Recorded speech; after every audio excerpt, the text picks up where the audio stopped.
Bonjour mesdames et messieurs. Also einen schönen guten Tag an die Beteiligten.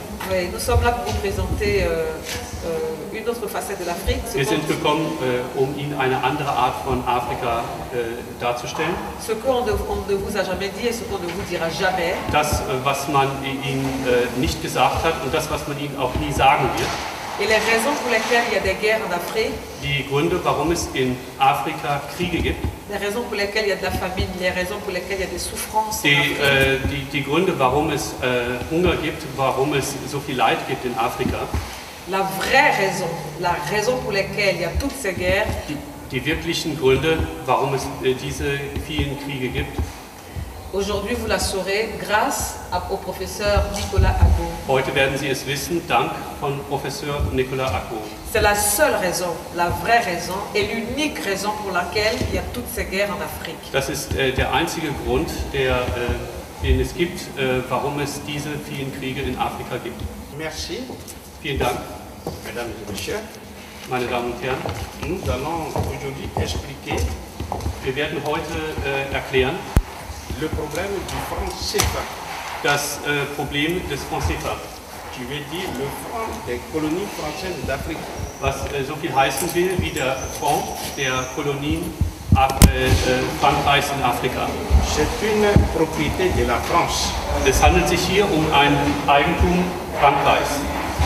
Et cette monnaie-là, diese Währung, qui est inventée par le général de Gaulle, die ins Leben gerufen worden ist durch General de Gaulle, a pour origine, hatte als Ursache oder als Ausgangspunkt le nazisme monétaire. Den Währungsnarzissmus, so nennt es der Professor. Ce nazisme monétaire, dieser Währungsnarzissmus, se manifeste de 4 manières. Zeigt sich auf viererlei Art und Weise. La première manière, c'est la présence des nazis au cœur du système financier des États vaincus par les Allemands. Also wir haben hier den ersten Teil. Also das erste Prinzip ist die Präsenz der Nazis im Herzen der Finanzsysteme. Und zwar damals in den Staaten, die von Deutschland besiegt worden sind. La deuxième manière, c'est la dévaluation de la monnaie du pays conquis par les Allemands. Die zweite Art und Weise ist die Abwertung der Währung in den besiegten Ländern. La troisième manière, c'est le remplacement de la monnaie locale par une monnaie coloniale inventée par l'Allemagne. Die dritte Art und Weise ist die Ersetzung der Währung, der nationalen, der lokalen Währung, über eine Kolonialwährung, die von Deutschland erfunden worden ist. Et la quatrième manière est la livraison gratuite à l'Allemagne des richesses étrangères par le clearing et les comptes d'opération ouverts à Berlin. Die vierte und letzte Art ist die Lieferung, und zwar die kostenlose Lieferung an Deutschland der Reichtümer über das sogenannte Clearing, und zwar mittels der laufenden Konten. Donc ici nous allons présenter rapidement quelques images des nazis, comme vous le voyez, Hitler entouré de ses amis. Also hier sehen wir einige Größen, der politische Größen aus dem Hitler- und Nazi-Deutschland. Et celui qui est le père du nazisme monétaire est Hermann Göring. Derjenige, der erste ist, der aufgetaucht ist im Rahmen des Währungsnarzissmus, ist Hermann Göring. Et Hermann Göring a pour père Heinrich Ernst Göring, qui est ici présent. Ja, und der Hermann Göring ist der Vater, also Heinrich Ernst Göring ist der Vater von Hermann Göring, den man hier auf dem Foto sieht. Il a la particularité d'avoir massacré les héros, par exemple en Afrique, résistants. Er hat also zum Beispiel die sich verteidigenden Hereros in Afrika massakriert. Et c'est lui-même qui a fait pour la première fois des expériences qui ont été utilisées contre les Juifs, mais ça a été en Namibie. Also er hat auch hier zum ersten Mal das, was den Juden in Deutschland passiert ist, bevor es ihnen passiert ist, ausgeführt. Et voilà son fils, donc Hermann Göring. Also hier, der Sohn von Hermann Göring. Et c'est lui donc, quand les Allemands arrivent à prendre les pays conquis, wenn die Deutschen es also schaffen, das besiegte Land einzunehmen, c'est lui qui applique ce qu'on appelle le nazisme monétaire. es ist er, der den Währungsnazismus eingeführt hat. La première manifestation, comme je vous l'avais dit, de ce nazisme monétaire, c'est la présence des nazis au cœur du système financier du pays conquis, ici dans le cas particulier de la France. Also hier geht es um die Präsenz der Nazis im Herzen der Finanzsysteme, und zwar am Beispiel von Frankreich, das ja damals besiegt worden ist. Et c'est ce que dit l'ambassadeur plénipotentiaire allemand Hemmen. Also da gibt es einen Botschafter mit dem Namen Hemmen, und was hat er gesagt? Qui a pu obtenir de la France vassalisée. Der hat also von dem besiegten Frankreich Folgendes bekommen. Un accord qui installe de façon officielle les Allemands nazis au cœur des systèmes financiers de la France. Er hat also einen Vertrag bekommen, durch den Nazi-Deutschland ins Herzen des französischen Finanzsystems implementiert worden ist. C'est-à-dire par exemple à la Banque de France, Zum Beispiel die Nazis in der französischen Nationalbank, aux devises et au commerce extérieur ainsi qu'à la douane. also zum Beispiel in den Zollinstitutionen oder in den anderen Banken und Finanzinstitutionen. Et grâce à ce procédé, les Allemands contrôlaient tout le système financier. Also dank dieser Vorgehensweisen haben die Nazis sämtliche Finanzinstitutionen beherrscht. Dès sa libération, la France a appliqué le même nazisme monétaire aux Africains vaincus depuis 1945 jusqu'à ce jour. Also ab der Befreiung von Frankreich von 1945 bis heute hat Charles de Gaulle genau dieses System auf das frankophone Afrika angewendet. Donc le système qui prévaut là-bas, c'est ce qu'on appelle la zone franc CFA. Also das System, das es heute eben auch noch gibt, heißt dieses System franc CFA, die Währung franc CFA. Et cette zone franc CFA fonctionne selon ses institutions d'une part et d'autre part selon les 4 principes. Also dieses System funktioniert einmal auf der einen Seite über die Institution und auf der anderen Seite über 4 Prinzipien. Au niveau des institutions, Wenn wir jetzt die Institution nehmen, nous avons la conférence des chefs d'État, haben wir die Konferenz der Staatschefs. qui est l'organe suprême et qui prend les décisions à l'unanimité. Das heißt, es ist das oberste Organ und nimmt alle Entscheidungen mit einer Stimme oder einheitlich wahr. Le Conseil des ministres, Dann den Ministerrat, qui définit la politique monétaire et des crédits, der die Währungspolitik und die Kreditpolitik bestimmt. qui modifie la parité de l'unité monétaire, c'est-à-dire qui peut dévaluer ou réévaluer le franc CFA. Der also die Wechselkurse bestimmt, die Währung auf- oder abwerten kann. Et les 3 banques centrales que nous verrons plus tard. Ja, und dann gibt es noch diese nationalen Zentralbanken, die wir später näher in Augenschein nehmen. Mais dans la réalité, ces pouvoirs qui sont reconnus à la conférence des chefs d'État, tout comme au Conseil des ministres, ce sont des pouvoirs fictifs parce qu'ils sont réellement détenus par la France. Also die eigentlichen Befugnisse, Rechte, Machtausübung von den genannten Institutionen, das heißt der Konferenz der Staatschefs oder vom Ministerrat, sind nur fiktive, oberflächliche Befugnisse. Eigentlich ist es Frankreich, das alleinig über die Finanzen entscheidet.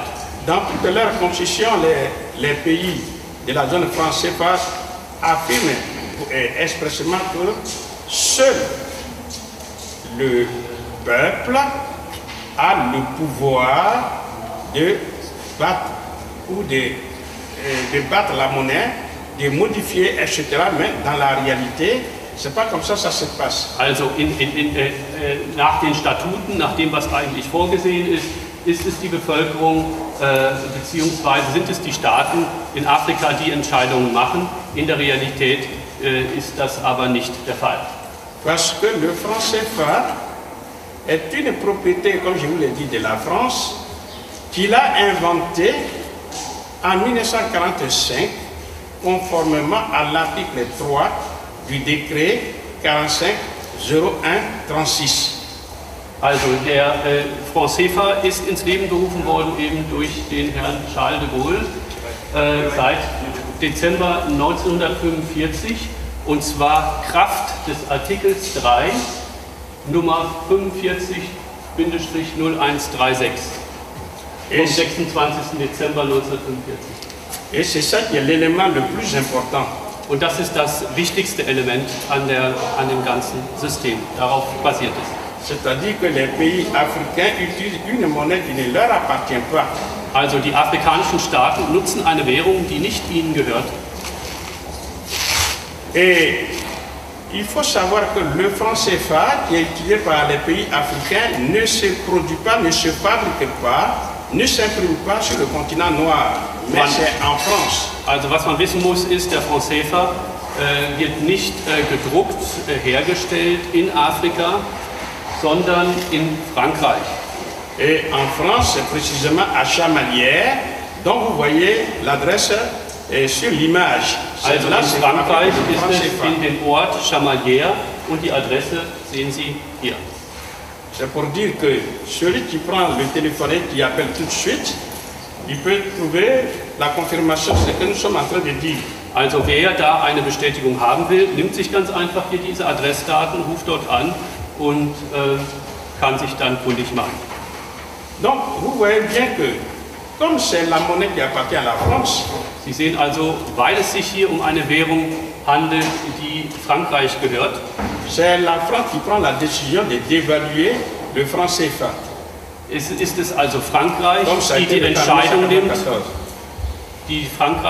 dass die Entscheidung trifft, eine Währung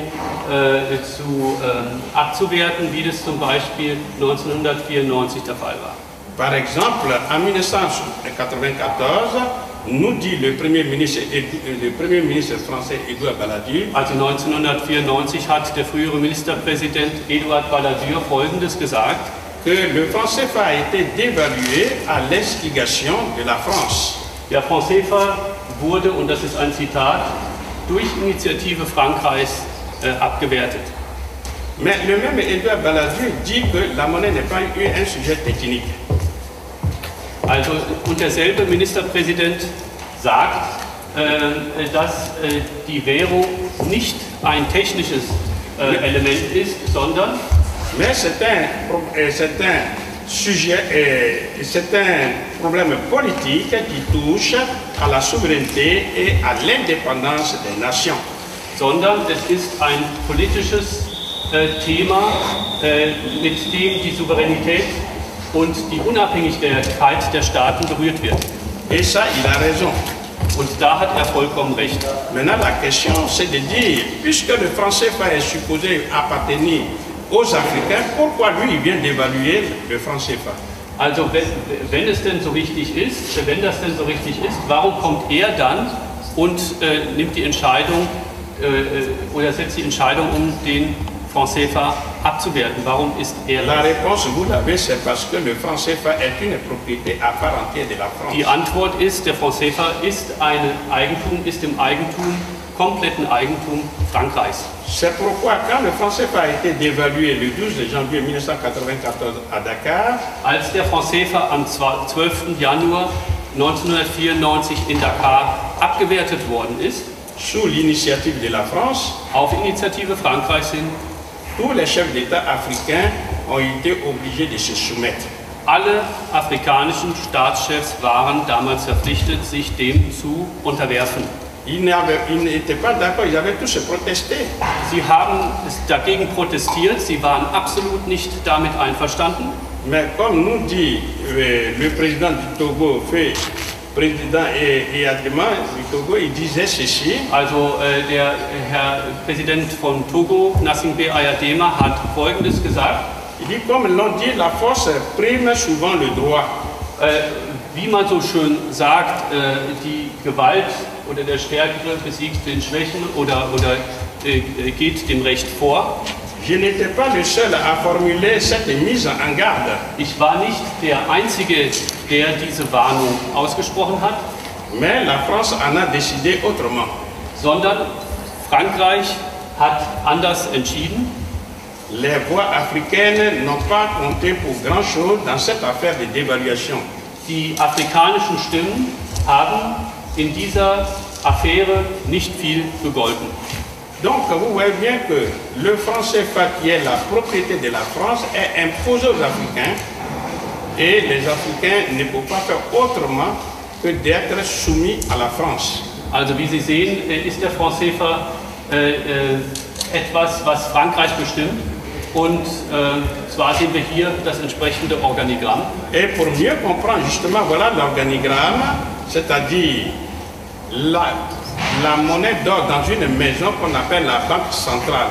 Also die französische Währung oder der Franc CFA schläft in einem Haus, das man die nationale oder die Zentralbank nennt. Et la Banque centrale est la mère de toutes les banques commerciales. Also die Zentralbank, wie sie hier oben sind, ist die Mutter sämtlicher anderen Zentralbanken. Et c'est dans la banque commerciale que chaque agent économique, c'est-à-dire les ménages, les entreprises, ont chacun leur compte. Also die Zentralbanken, die Sie dann hier unten sind, die der französischen Bank unterworfen sind, haben dann bei diesen Zentralbanken ihre entsprechenden Konten. Et dans tous les pays du monde, la Banque centrale est toujours un établissement public qui appartient à un État ou à un groupe d'États.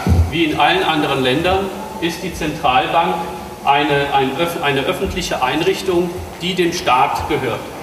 Donc c'est à travers la Banque centrale que l'État ou le groupe d'État prend la décision d'injecter de la monnaie en circulation ou de réduire la monnaie en circulation, de la quantité de la monnaie en circulation. Also über eine Zentralbank nimmt der Staat die Entscheidung, entweder Geld in die Wirtschaft hinein zu investieren oder Geld aus dem Geldkreislauf wieder herauszunehmen.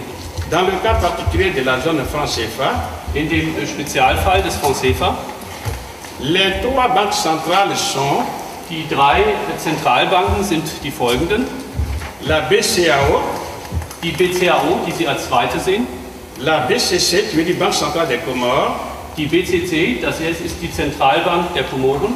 La BEAC, qui veut dire Banque des États de l'Afrique centrale.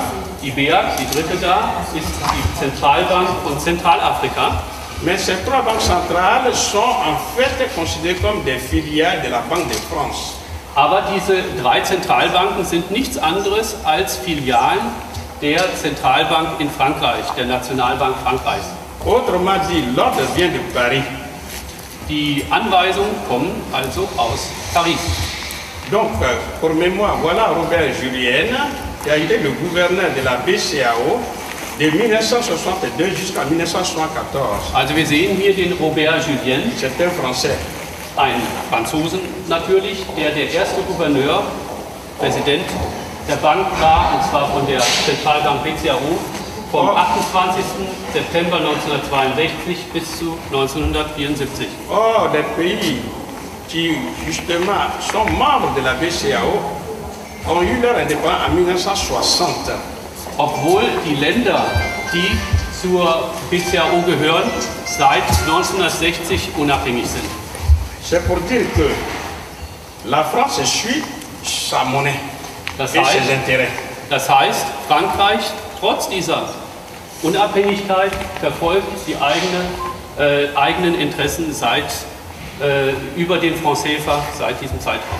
Donc, pour qu'on puisse bien comprendre la domination française sur ces pays africains utilisateurs du franc CFA, wenn man also die Dominanz Frankreichs über diese verschiedenen Länder durch den Franc CFA verstehen will, il faut comprendre la composition du conseil d'administration de chaque banque centrale. Muss man also sich mal sehr genau unter die Lupe nehmen, wie der Vorstand jeder einzelnen Zentralbank zusammengesetzt ist. Par exemple, à la BEAC, c'est la Banque des États de l'Afrique centrale. Nehmen wir zum Beispiel die BEAC, also diese Zentralbank aus Zentralafrika. Il y a 13 administrateurs, dont 3 Français. Also sie haben 13 Administratoren und davon 3 Franzosen. À la Banque centrale des Comores, In der Nationalbank der Komoren il y a 4 administrateurs français et 4 administrateurs comoriens. gibt es also 4 Administratoren von den Komoren und 4 Administratoren aus Frankreich. Au niveau de la BCAO, il y a 16 administrateurs africains et 2 français. Also bei der BCAO gibt es 16, dont aussi ça s'ajoute, ou c'est also 16 Administratoren von diesen Ländern und 2 Franzosen. Là, je vous donne là la composition actuelle du conseil d'administration. Also wir geben Ihnen jetzt die Zusammensetzung des Vorstands, wie sie im Augenblick stattfindet. Parce qu'à l'époque, il y avait autant de Français que d'Africains dans la BCAO. Also an der BCAO waren zum Beispiel damals die Afrikaner und die Franzosen in gleicher Anzahl vertreten. Mais comme conduire un pays, c'est faire la prévision.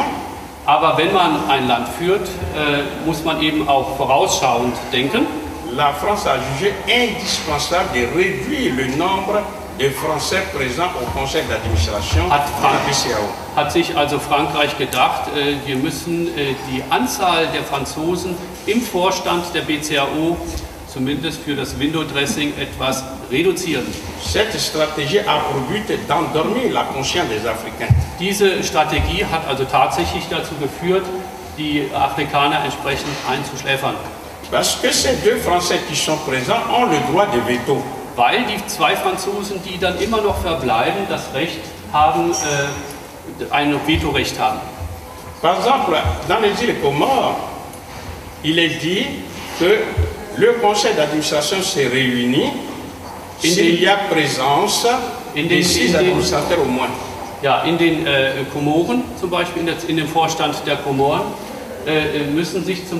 kann sich dieses Organ, der Vorstand, nur dann zusammentreffen, wenn mindestens 6 Personen, 6 Administratoren anwesend sind. Et la décision doit être prise par 5 administrateurs au moins, c'est-à-dire 4 Comoriens et au moins un Français. Ja, also die Entscheidungen müssen mindestens von 5 Administratoren gefällt werden. Also dann haben wir die 4 Administratoren von den Komoren und mindestens einen Franzosen. Cela veut dire que si la France n'est pas d'accord, eh bien son refus suffit pour bloquer le pays. Also wenn Frankreich zum Beispiel mit irgendeiner Entscheidung nicht einverstanden ist, reicht es, dass die Franzosen sich einfach der Stimme enthalten oder erst gar nicht kommen, damit eine Entscheidung nicht gefällt werden kann.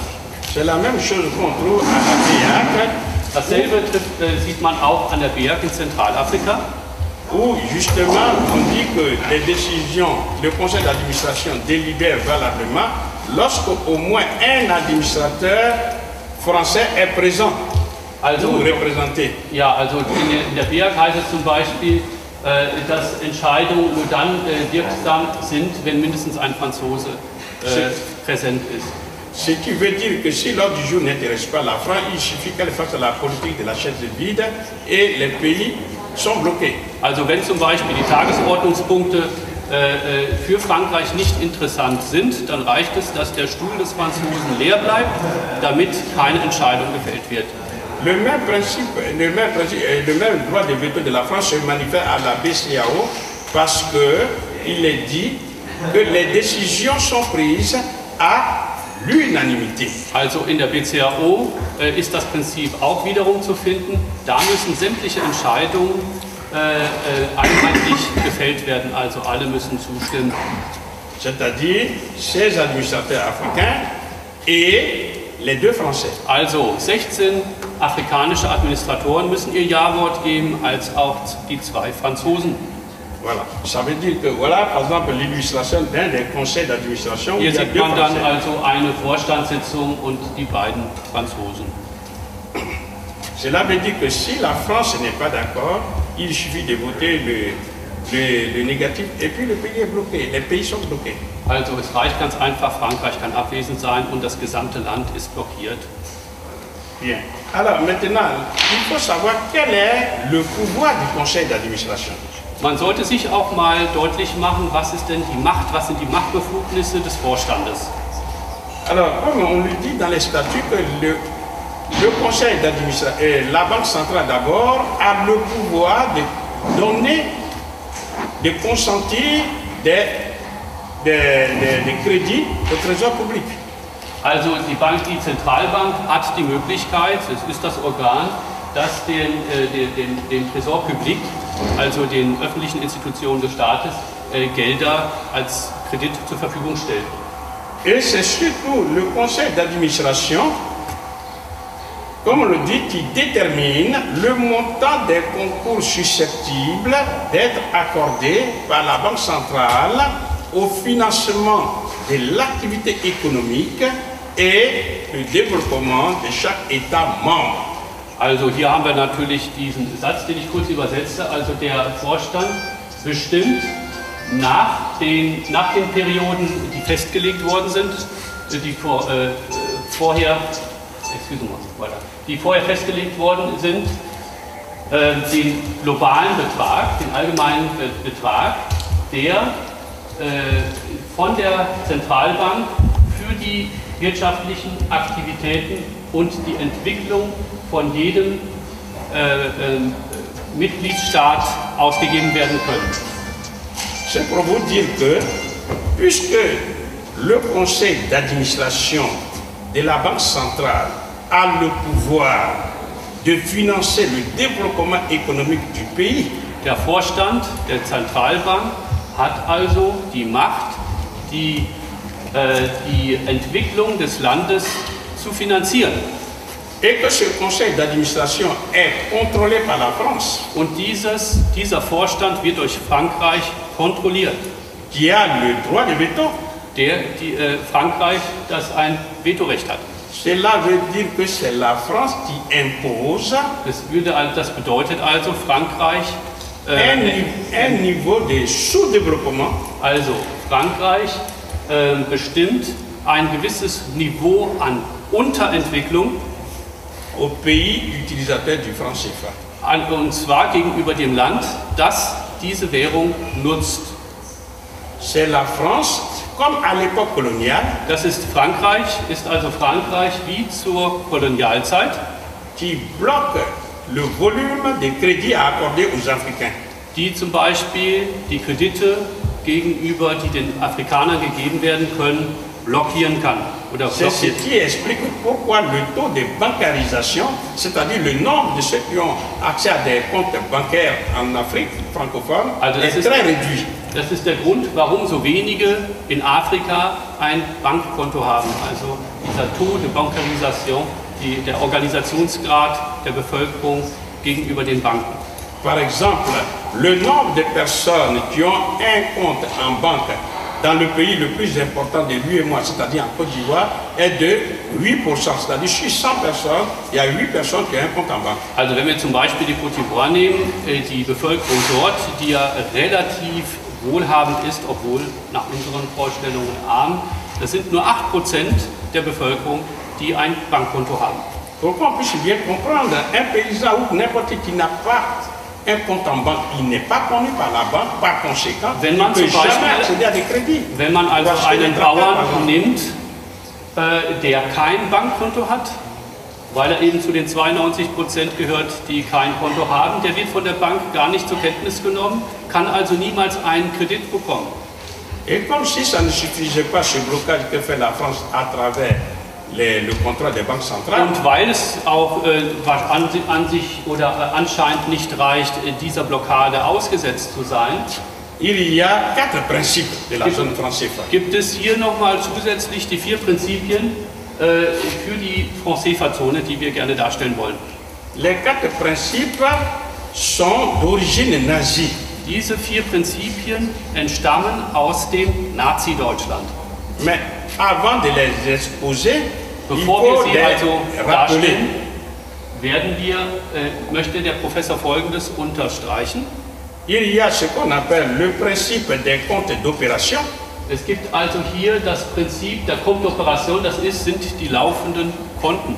Le principe de la libre convertibilité des francs CFA hier en francs français et aujourd'hui en euros. Also die freie Umtauschbarkeit der Franc CFA damals in den Franc français und heute in den Euro. Le principe de la fixité des changes Also das Prinzip der festen Wechselkurse entre le franc CFA et l'euro maintenant zwischen dem Franc CFA und dem Euro heute. et le principe de la libre transférabilité des capitaux de la zone franc CFA vers la France. Und das Prinzip des freien Kapitalverkehrs des Franc CFAs nach Frankreich. Maintenant, nous allons passer en revue le principe des comptes d'opération. Jetzt werden wir also mal die laufenden Konten etwas unter die Lupe nehmen. Le principe d'un compte d'opération a une origine nazie. Also die laufenden Konten, wie wir gesagt haben, haben ihren Ursprung im Nazi-Deutschland. C'est-à-dire, lorsque les nazis ont pris la France, Was also heißen will, als die Nazis Frankreich besetzt haben, ils ont appliqué ce qu'ils appellent à cette époque le clearing. sie haben die Deutschen etwas angewendet, was man Clearing nennt oder Clearing. Le mécanisme de fonctionnement de ce clearing est le suivant. Also der Mechanismus dieses Clearings ist der folgende. Les Allemands obligeaient les pays vassalisés comme la France Die Deutschen haben also die Franzosen, die sie erstmal beherrscht haben, verpflichtet, à exporter des marchandises de la France vers l'Allemagne. die Waren, Güter und Dienstleistungen nach Deutschland zu transportieren. Seulement pour payer ces marchandises, Jedoch, wenn man diese Güter und Dienstleistungen bezahlen soll, l'Allemagne nazie obligeait les pays comme la France dann hat dann Deutschland Frankreich dazu verpflichtet, à payer les exportateurs, par exemple français. Frankreich, also die Regierung, verpflichtet zuerst einmal die Exportateure in Frankreich, die das nach Deutschland geschickt haben, vorher mal vorzubezahlen, Vorauskasse. Et ce n'est qu'après, l'Allemagne allait payer l'État français. Ja, und danach war eigentlich vorgesehen, dass also Deutschland den französischen Staat etwas vorausgegeben hat, danach die Summe zurückzahlt. C'est-à-dire, l'Allemagne nazie a ouvert à Berlin Also Nazi-Deutschland hat dafür in Berlin, hier in Berlin, ein laufendes Konto eröffnet. des comptes bancaires pour ces pays comme la France. Und zwar ein Konto für Frankreich. Et c'est ce que nous explique ici Pierre Catalan, le ministre de l'économie et des finances de la France. Also da haben wir hier den Minister, den Finanzminister, der Pierre Catalan heißt, der das auch entsprechend beschreibt. Qui dit en clair que, en fait, l'Allemagne oblige l'État français à lui faire des avances. Also er sagt mit anderen Worten, es ist Deutschland, das Frankreich verpflichtet, Vorauskasse zu vergeben, also die Gelder voraus zu verausgaben. Car l'État français prend l'argent de sa propre poche, Weil der französische Staat erst einmal das Geld aus seiner eigenen Tasche rausholt, paye les exportateurs français die eigenen Unternehmen, die die Dienstleistungen, Güter erzeugen, damit bezahlt. et quand les marchandises arrivent en Allemagne, Und wenn die Güter und Dienstleistungen dann eben in Deutschland ankommen, l'Allemagne crédite le compte de la France. dann C'est-à-dire wird das Konto, das laufende Konto Frankreichs in Berlin mit einem kleinen Plus versehen, und zwar dem Betrag, der vorverausgabt worden ist durch die französische Regierung. Pierre Catalan explique que par mois, la France exportait vers l'Allemagne, par exemple, pour 7 milliards de marques par mois. Ja, also am Anfang waren es 7 Milliarden Deutschmark im Monat, was Frankreich nach Deutschland exportiert hat. Seulement pour utiliser cet argent qui est disponible en Allemagne pour la France, Aber um die Beträge, die dann mit diesem kleinen Pluszeichen auf dem laufenden Konto in Berlin waren, zu nutzen, la France devrait respecter deux conditions. musste Frankreich zwei Konditionen erfüllen. Première condition, la France doit importer les produits en provenance de l'Allemagne. Also Frankreich muss, wenn es dieses Geld ausgeben will, Produkte von Deutschland nach Frankreich importieren. Es müssen also deutsche Produkte sein. Deuxième condition, mais la plus importante, Und die zweite Bedingung, die natürlich noch viel, viel wichtiger ist, la France devrait obtenir l'autorisation préalable de Hitler. Frankreich braucht die Autorisierung von Adolf Hitler, um diese Importe auch zu machen. Mais dans la réalité, Aber in der Realität, comme nous dit Pierre Arnoux, qui est un inspecteur des finances de la France, wie also zum Beispiel Pierre Arnoux als ein Finanzexperte in Frankreich selber sagt, que l'Allemagne n'a jamais payé. Deutschland hat nie bezahlt. Et que toutes ces exportations étaient faites gratuitement à l'Allemagne. Und alle Exportation, also alle Exporte nach Deutschland, von Frankreich nach Deutschland, wurden kostenlos ausgeführt. Et que cette méthode qu'on appelle le clearing Und diese Methode, die man Clearing nennt, avait pour but de piller méthodiquement toutes les richesses des pays qui ont été conquis par l'Allemagne. hatte den Sinn, die Reichtümer der Länder, die besiegt worden sind, einseitig auszuplündern. Et l'ambassadeur plénipotentiaire Emmen Und der Botschafter Hemmen dit que le pays qui a été le plus éprouvé par ce nazisme monétaire a été la France. und das Land, das am meisten unter diesem unter diesem Währungsnazismus gelitten hat, war Frankreich. Une fois la France a été libérée, In dem Augenblick, als Frankreich von den Alliierten befreit worden ist, elle a appliqué en 1945 ce même nazisme monétaire hat aux Frankreich Africains. diesen Währungsnazismus auf Afrika angewendet. C'est-à-dire dans ce cas précis du clearing, que la France appelle désormais les comptes d'opération, Also in diesem Prinzip, diesem Clearing-Prinzip, was Frankreich die laufenden Konten nennt, les pays anciennement colonisés par la France die Länder, die früher von Frankreich koloniert worden sind, besetzt worden sind, kolonisiert worden sind, notamment les pays utilisateurs du franc CFA, vor allem die Länder, die den Franc CFA nutzen, déversent la totalité de leurs devises dans des comptes ouverts à Paris au Trésor public qu'on appelle les comptes d'opération. Also, und diese Länder müssen sämtliche Devisen, die sie irgendwo in der Welt verdienen, in diesen laufenden Konten in Paris deponieren, und zwar 100%. De 1945 jusqu'à 1973. Also von 1945 bis 1973 waren das 100%. Et ce n'est qu'à partir de 1973 Und erst ab dem Jahre 1993 que les Français ont demandé que les Africains ne déversent que 65%. haben die Franzosen dann gesagt, dass die Afrikaner nur noch 65% bezahlen müssen. C'est-à-dire s'ils gagnent par exemple 100 milliards de dollars, parce qu'ils ont vendu aux Américains, wenn sie zum Beispiel 100 Milliarden Dollar verdienen, weil sie Produkte und Dienstleistungen nach Amerika verkauft haben, ils versent 65 milliards au compte d'opération qui sont ouverts au Trésor public français. ja, dann werden sie also von den 100 Milliarden Dollar 65 Milliarden Dollar auf das Konto, das laufende Konto in Paris zugunsten des Trésor Public der Finanzbehörden in Frankreich Et c'est à partir du 20 septembre 2005 que Also le taux est ramené à 20, 50%. seit dem 20. September 2005 ist dieser Prozentsatz nicht mehr 65%, sondern 50%. C'est ce que Christine Lagarde, qui était ministre de l'économie et des finances, dit clairement le 3 mai 2010.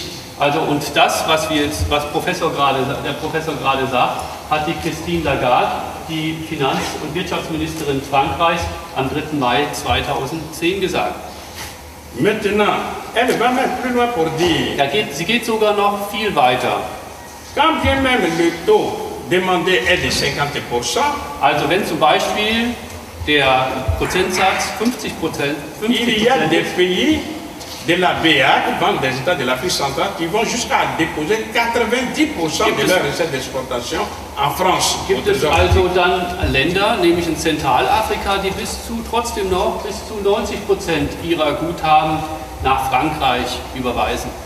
Et c'est ça qui fonctionne actuellement. Und das ist das, was aktuell läuft. Donc, comme vous le voyez, les conséquences sont immenses pour les pays africains de la zone franc CFA. Wie Sie sich also vorstellen können, sind die Konsequenzen für die afrikanischen Staaten erheblich. Première conséquence, comme vous le voyez, c'est l'accaparement des capitaux, sinon des devises des pays africains au profit de la France. Also die erste Konsequenz ist, dass die sämtliche Devisen, die Afrika irgendwo gewinnt, von Frankreich ausgeraubt werden, einfach abgezogen werden. Deuxième conséquence, c'est qu'il y a une confiscation par la France du pouvoir de création monétaire des Africains. Und dann gibt es eben diese sogenannte Pouvoir de création monétaire, die Macht, seine eigene Währung zu drucken und auszugeben. Und diese Befugnis, diese Macht wird von Frankreich eben konfisziert. C'est-à-dire sur le plan technique, auf der technischen Ebene, pour un pays qui a sa monnaie, für ein Land, das seine eigene Währung hat, il y a création monétaire en deux endroits. Gibt es die Schaffung von Geld in zwei Orten. Premier endroit, c'est quand la banque fait des crédits à un agent économique. Also zum Beispiel, oder ja in zwei Bereichen. Also der erste Bereich ist, wenn eine Bank zum Beispiel an ein Unternehmen einen Kredit gibt. Elle crée de la monnaie. Dann schafft sie Währung, dann schafft sie Geld. Deuxième occasion, c'est quand l'agent économique apporte les devises et la banque convertit en monnaie locale. Das heißt, wenn der Operateur, zum Beispiel das Unternehmen, Devisen bringt und diese Devisen umtauscht in lokale Währung, auch da wird Währung geschaffen. Dans ce cas précis, les Africains donnent leurs devises à la France. Et par conséquent, ils ne peuvent plus la convertir en monnaie locale. C'est-à-dire qu'ils ne peuvent pas créer la monnaie. Also in dem vorliegenden Fall geben die Afrikaner ihre Devisen nach Frankreich. Sie können es also selber nicht umtauschen mit ihrer eigenen Währung und damit haben sie eben auch nicht diese Befugnis, selber Währung und Geld zu schaffen. Comme nous dit, une autre conséquence, comme nous dit M. Jean Boissonnat, membre du Comité monétaire de la Banque de France. Ja, also zum Beispiel gibt es hier den Jean Boissonnat, der das Mitglied der französischen Nationalbank ist. Dit que la France a utilisé les devises africaines. Er sagt, die Franzosen oder Frankreich hat die afrikanischen Devisen verwendet, pour faire plusieurs usages. Um mehrere Ziele zu verfolgen. Mais dans ce cas précis, la France importe les matières premières de l'Afrique vers elle sans débourser des devises. In dem vorliegenden Fall werden also Rohstoffe aus Afrika nach Frankreich importiert, ohne auch nur eine einzige Devise auszugeben. C'est-à-dire exactement comme à l'époque nazie. Und das ist dasselbe Prinzip wie unter dem Naziregime, wie unter Hitler-Deutschland. Pourquoi? Parce que quand les pays africains exportent vers la France, wenn die afrikanischen Staaten nach Frankreich ihre Rohstoffe exportieren, la France utilise son stylo et met un signe plus dans leur compte d'opération. Frankreich nimmt dann also einen Pulli, geht in das Konto rein, in das laufende Konto und macht ein Pluszeichen. Mais ne paye jamais. Aber bezahlt nie. Exemple, un pays comme le Ghana qui ne fait pas partie des pays utilisateurs du franc CFA. Nennen wir zum Beispiel hier das Beispiel Ghana. Ghana nutzt den Franc CFA nicht. Pour payer le Ghana, la France puise dans ses caisses des devises et paye le Ghana. Also zum Beispiel, wenn Ghana da etwas nach Frankreich exportiert, da muss natürlich Frankreich Devisen aus der eigenen Tasche herausholen und Ghana bezahlen. Pour les autres pays d'Afrique, utilisateurs du franc CFA, für die anderen afrikanischen Länder, die den Franc CFA nutzen, La France ne débourse aucune devise. Frankreich gibt überhaupt keine Devisen dafür aus. Et comme dit M. Jean Boissonnat, en 1954, 500 000 Français vivaient de ce système. Und in 1954 hat also Jean Boissonnat gesagt, dass 500.000 Franzosen von diesem System gelebt haben.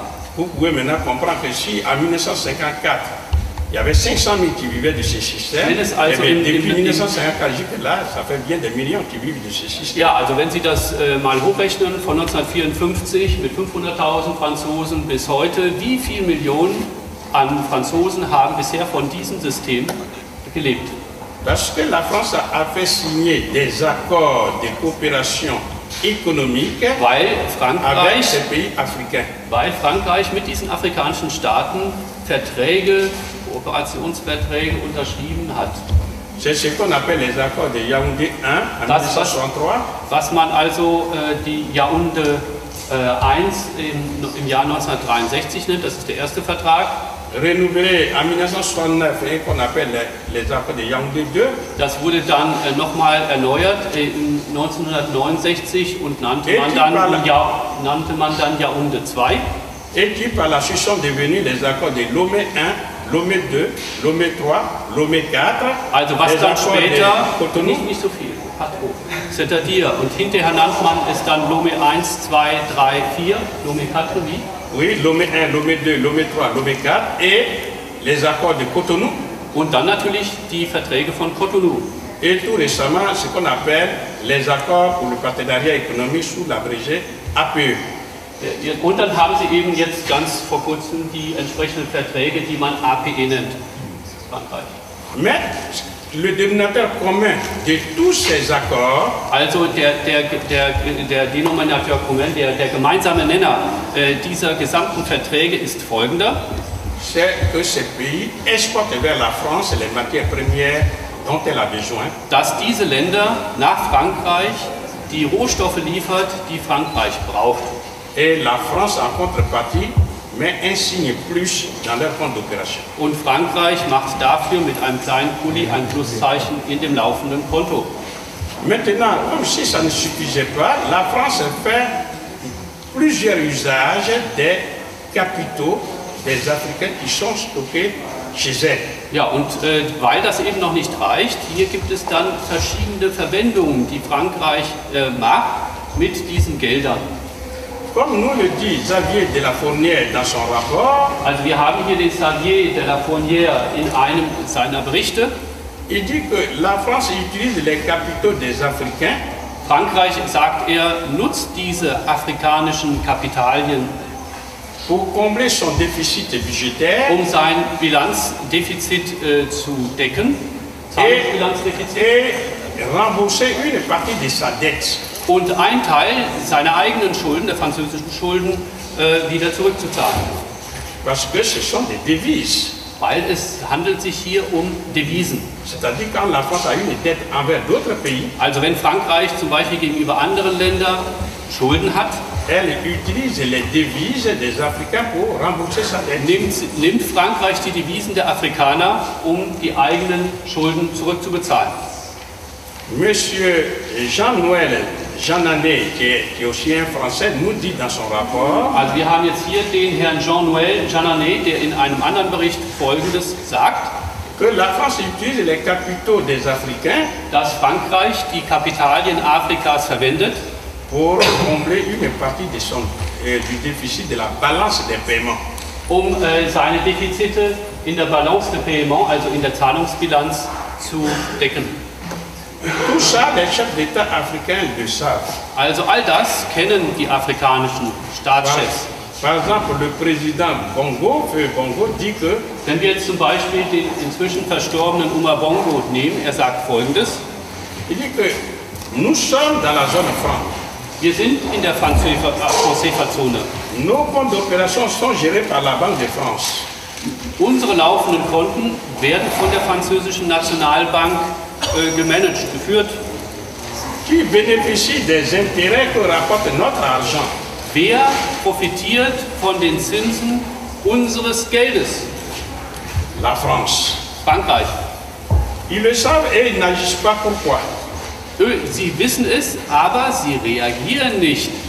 Parce que c'est un système bien scellé Weil es sich qu'ils doivent respecter. Weil es sich hier um ein besonders spezielles System handelt, Parce que celui qui ne respecte pas ça, weil wer dieses System nicht respektiert, c'est le pouvoir qu'il perd dans le meilleur des cas. Sinon, c'est la vie elle-même. ja, im besten Fall verliert er die Macht und im Normalfall lebt er dann nicht mehr.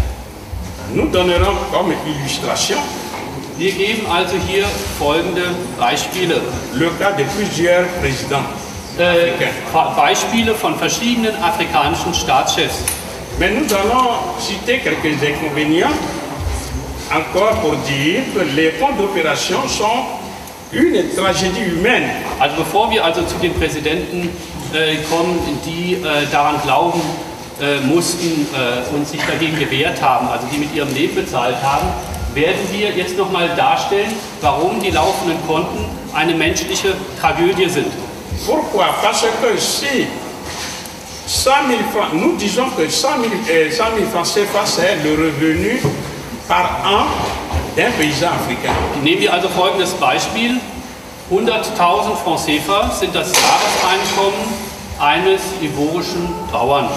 Ce qui veut dire que s'il y a 100 000 francs CFA qui sont stockés à Paris, Wenn es also 100.000 Francs CFA gibt, die in Paris in den laufenden Cela veut- Konten, cela veut dire que- excuse-moi, die in den laufenden Konten deponiert sind, cela veut dire qu'il y a un paysan qui est privé de ses revenus du 1er janvier jusqu'au 31 décembre de l'année considérée. das entspricht also einem Bauern, der vom 1. Januar eines Jahres bis zum 31.12.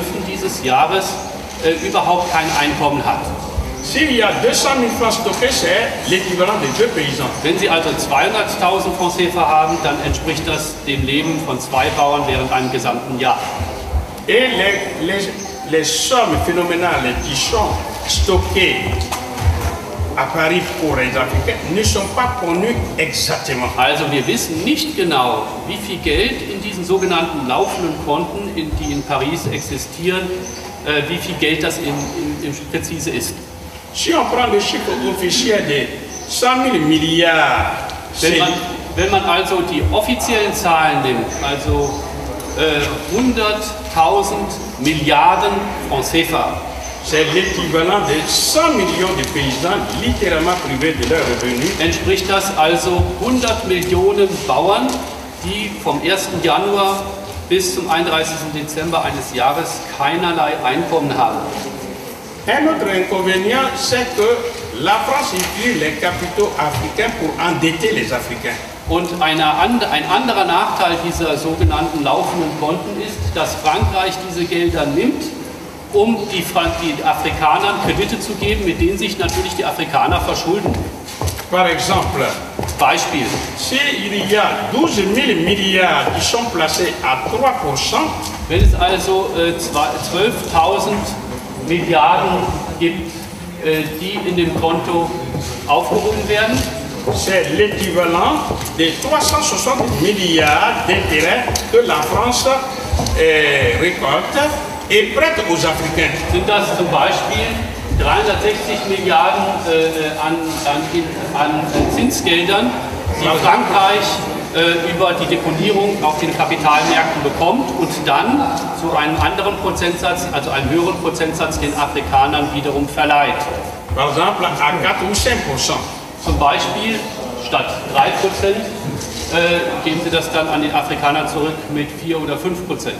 C'est-à-dire, la France prend l'argent des Africains, Also Frankreich nimmt das Geld der Afrikaner, le fait fructifier, gibt es also in den Kapitalmärkten deponiertes dort, damit es Geld bringt et endette les Africains avec l'argent des Africains. und verschuldet die Afrikaner mit ihrem eigenen Geld.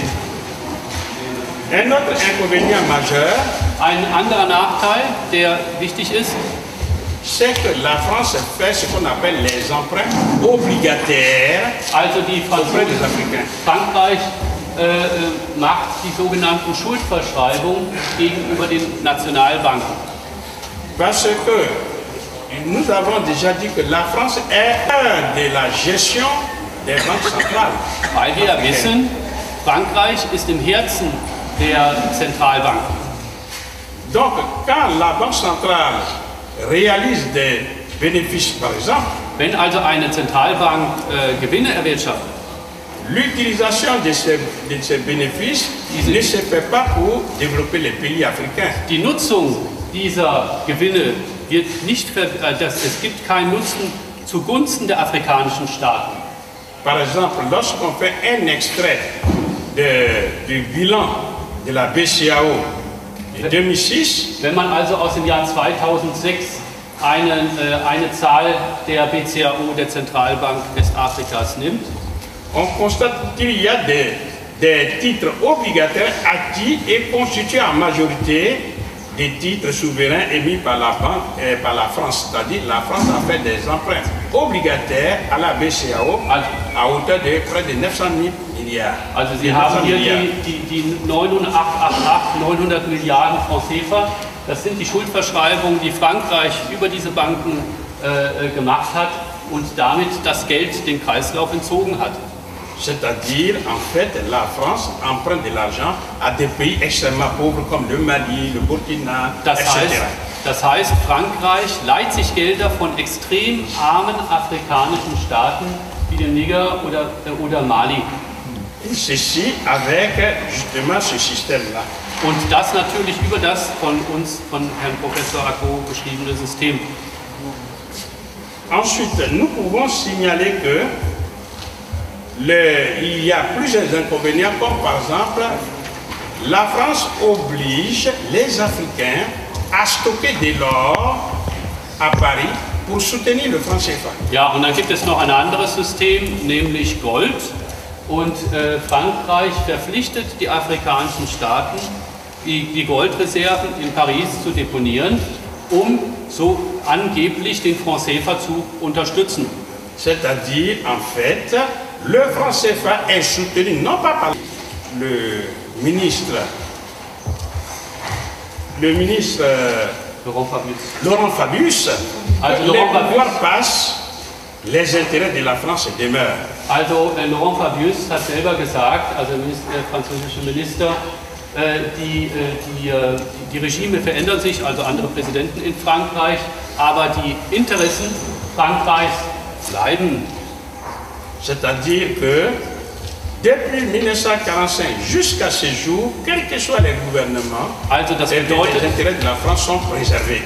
Das heißt also seit 1945 bis heute, welche Regierung auch immer in Frankreich an der Macht ist, die sogenannten Interessen werden immer gehütet, behalten. C'est un ordre monétaire colonial qui se perpétue. Es geht also hier um die weitere Fortsetzung, um die Verewigung einer kolonialen Ordnung gegenüber Afrika. Et c'est le système qu'on utilise pour faire une mise au pas des dirigeants africains. Und es ist außerdem ein System, mit dem man die afrikanischen Staatschefs unter die Knute, unter den Stiefel bringt. Et tous ceux qui ont contesté cet ordre monétaire ont perdu d'une manière ou d'une autre le pouvoir et même la vie. Ja, also alle diejenigen, die dem widersprochen haben, diesem System, haben im besten Fall ihre Macht verloren oder sind ganz einfach unter irgendwelchen Vorwürfen gestorben.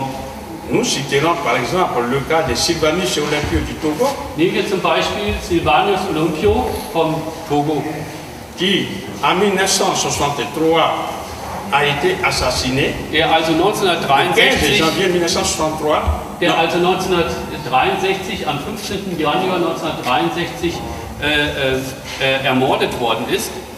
Non, c'est-à-dire qu'en fait, il avait quitté la zone franc et c'est le 15 janvier 1963 qu'il devait signer définitivement et c'est le 13 janvier 1963 qu'il a été assassiné. Also eine kleine Korrektur. Also er wollte eigentlich aus diesem Währungssystem ausscheiden am 15. Januar 1963 und 2 Tage vorher, am 13. Januar, ist er dann auf einmal umgekommen. C'est aussi le cas du premier président malien, Modibo Keïta du Mali, qui a été renversé le 19 novembre 1968 et empoisonné en 1977 où il est mort en prison. Derselbe Fall hat sich dann also auch abgespielt für Modibo Keita, der am 19. November 1968 ins Gefängnis geworfen worden ist und dann 1977 im Gefängnis vergiftet wurde. Parce qu'il avait inventé sa monnaie, il avait quitté la zone franc et inventé sa monnaie en 1962. Weil er 1962, wie eine Strafe 1962, seine eigene Währung eingeführt hat. C'est aussi le cas de Ange Félix Patassé de Centrafrique, dont les fonctionnaires même n'étaient pas payés pendant 24 mois. Also bloqués par la France. Ja, also die zum Beispiel dasselbe Schicksal für den Ange Félix Patassé von Zentralafrika, wo die Staatsbediensteten während 24 Monaten, das heißt während 2 Jahren nicht bezahlt worden sind, sozusagen als Sühne. C'est aussi le cas de Mahaman Ousmane du Niger, qui a été renversé le 26 janvier 1996. Also da haben wir dann auch noch den letzten, den Mahamane Ousmane von Niger, der gestürzt worden ist am 27. Januar 1996. Nous allons nous attarder un peu sur le cas de la Côte d'Ivoire. Wir werden uns jetzt mal einem sehr aktuellen Beispiel zuwenden, nämlich dem der Elfenbeinküste. Le cas de la Côte d'Ivoire, c'est que le président de la République, Laurent Gbagbo, wenn wir jetzt also den Fall der Côte d'Ivoire nehmen und dort speziell den Fall des Präsidenten Laurent Gbagbo, a vu son pays qui a été exclu de la BCEAO dont il était membre. Also sein Land ist damals von der BCEAO, der Westafrikanischen Zentralbank, ausgeworfen, wie sagt man, ausgeschieden beziehungsweise gekündigt worden. Et l'ordre est venu de Paris. Und diesen Ausschluss seines Landes, der Côte d'Ivoire, aus der BCEAO, die Befehle kamen aus Paris. Or, je vous ai dit que la conférence des chefs d'État qui justement décide à l'unanimité devrait prendre cette décision d'exclure la Côte d'Ivoire de Gbagbo. Also wenn man hier zum Beispiel die Statuten nimmt von der BCEAO, hätte die Konferenz der Staatschefs als alleinige Instanz und das mit einheitlicher Stimme diese Entscheidung fällen müssen. Das war aber nicht der Fall. Also Laurent Gbagbo konnte ja nicht gegen sich selber stimmen. Ensuite, les décisions en provenance de Paris ont été telles que toutes les banques commerciales, les banques commerciales françaises qui sont en Côte d'Ivoire ont été fermées immédiatement sans préavis. Und ein anderes Beispiel ist, die Privatbanken, die es in der Côte d'Ivoire gibt, wurden auf Anweisung von Paris einseitig und ohne irgendeine Fristsetzung geschlossen. C'est le cas par exemple de la BCC, das ist zum Beispiel der Fall von der qui est la filiale de la BNP. Die BCC, die eine Filiale der französischen Bank der BNP ist. C'est aussi le cas de la Société Générale, qui est la filiale de la Société Générale de Côte d'Ivoire. Da haben Sie hier zum Beispiel die Société Générale in der Côte d'Ivoire, die SGBCI, die eine Filiale der Société Générale in Paris ist. Du coup, la Côte d'Ivoire de Gbagbo s'est retrouvée avec toutes les banques qui se sont fermées. Und auf einmal, von einem Tag auf den anderen, hat sich dieses Land in einer Situation befunden, wo sämtliche Banken geschlossen waren. Et lorsqu'on est le premier responsable de tous les citoyens d'un pays, und wenn Sie der erste Verantwortungsträger eines Landes sind, et que les banques se ferment brutalement, und wenn sich auf einmal alle Banken von heute auf morgen schließen, il n'y avait plus d'autre solution que de nationaliser ces banques. Gab es keine andere Möglichkeit für die Côte d'Ivoire, diese Banken dann entsprechend zu nationalisieren. Et c'est ce que Gbagbo a fait. Und das hat Laurent Gbagbo gemacht. Parce que quand les banques se ferment, ça veut dire que les entreprises ne peuvent plus fonctionner. Also wenn zum Beispiel die Banken geschlossen werden, dann können die Unternehmen nicht weiter funktionieren. Ça veut dire que les ménages qui ont leur compte ne peuvent plus consommer. Die verschiedenen Haushalte können auf einmal nicht mehr Essen kaufen. Personne ne peut se soigner. Keiner kann mehr Medikamente kaufen. Donc ça a été le chaos organisé. Es war also das organisierte Chaos. À travers le système de franc CFA. Über dieses Franc CFA-System. Donc, Gbagbo a été obligé de nationaliser. Gbagbo war also gezwungen, diese Banken entsprechend zu nationalisieren. Et les banques ont été ouvertes. und die Banken wurden dann natürlich wieder eröffnet. Et comme nous dit le ministre Kone Katina, Also wir haben hier einen Minister, den Sie da sehen, den Kone Katina. ils ont découvert par exemple que plus de 55% des recettes, disons des produits financiers de ces banques provenaient simplement de ce qu'on appelle la tenue des comptes des fonctionnaires. La tenue des comptes, voilà. Ja, also die 55% der Einnahmen der französischen Privatbanken in der Côte d'Ivoire kommen von den Staatsbediensteten, die da ein Konto haben und dann entsprechend Kontengebühren bezahlen müssen. Also schon mal 55% sind abgedeckt. Deuxième découverte, ils se sont aperçus que ce sont ces banques commerciales, ou n'est pas ces filiales, qui financent les sociétés mères qui sont à Paris. Ja, und dann haben die außerdem noch festgestellt, es sind diese Banken da in der Côte d'Ivoire, die über die Gelder, die sie vor Ort bekommen, die Banken in Paris finanzieren. Par exemple, la BCC a transféré plus de 30 milliards de francs CFA, soit près de 45 millions d'euros, dans les comptes de la BNP à Paribas. Zum Beispiel hat die in Abidjan oder in der Côte d'Ivoire ansässige BCC 30 Milliarden Francs CFA, das entspricht ungefähr 45 Millionen Euro für die Finanzierung der BNP in Paris transferiert, nach Paris transferiert. En un mot, ils ont pu découvrir pourquoi justement ces banques commerciales qui sont là-bas ne donnent pas de crédit aux agents économiques pour entreprendre. Also mit diesen Argumenten konnte man dann eben auch sehen, warum die französischen Privatbanken in der Côte d'Ivoire keine Kredite an die Afrikaner geben. Donc, comme il le dit, face à l'échec incontestable plutôt, gegenüber diesem Misserfolg, diesem nicht widersprechbaren Misserfolg, la France a été obligée de recourir à l'arme militaire. Also, das muss ich ein bisschen erklären, aufgrund dieses Misserfolgs, nämlich die Banken wurden geschlossen und wurden nationalisiert und dann wieder eröffnet. Das heißt, die Wirtschaft hat weiter funktioniert. Gegenüber diesem Misserfolg war dann Frankreich über Nicolas Sarkozy gezwungen, die Bomben zu verwenden und militärisch zu intervenieren. Um den Präsidenten Laurent Gbagbo dann entsprechend von der Macht zu scheuchen. Donc, face à ces faits-là, il y a eu des réactions en France. Also aufgrund dieser Bombardierung in der Côte d'Ivoire gab es in Frankreich entsprechend heftige Reaktionen. Par exemple, M. Jean-Luc Mélenchon, qui a été l'un des candidats aux élections présidentielles. Wenn wir jetzt zum Beispiel den Jean-Luc Mélenchon nehmen, der einer der Präsidentschaftskandidaten in diesem Jahr war, il dit que la politique qui a été appliquée en Côte d'Ivoire est une politique impériale. Er sagt also, die Politik, die in der Côte d'Ivoire angewendet worden ist, ist eine imperialistische Politik. Que la France s'est immiscée dans la discussion rude qu'avaient entre eux les Ivoiriens. Also Frankreich hat sich in die innerstaatlichen Angelegenheiten zwischen den Ivorern, den ivorischen Bürgern eingemischt.